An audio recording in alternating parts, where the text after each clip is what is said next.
Cathy ngayon. Thank you. Sana, Cathy, ma-invite ka namin ulit sa susunod. Basta ikaw. Oh, thank you. By the way, before we end the show, I would like to read a letter from our lucky letter sender. Dear Mom, may I know how the commercial siopaw maker make their siopaw very white? My wife tried to make the siopaw for the family.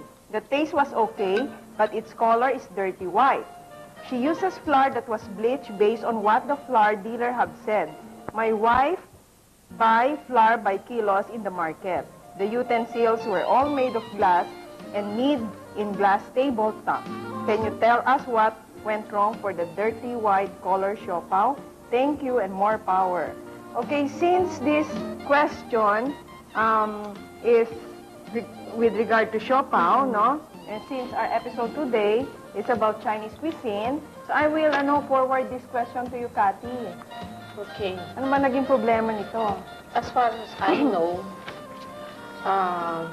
ang pag-whiten ng siopaw is depende kung how many times mo siya dinaan sa dough roller. Actually, you need a dough roller. Yung parang sa Tagalog, pinapasada mo siya. Then habang yung times na pinapasada mo, mas pumuputi yung skin ng siopaw. So it's not in the kind of flour. No, it's not in the kind of flour and it's not the utensils. It's more on the technique. Ah, okay.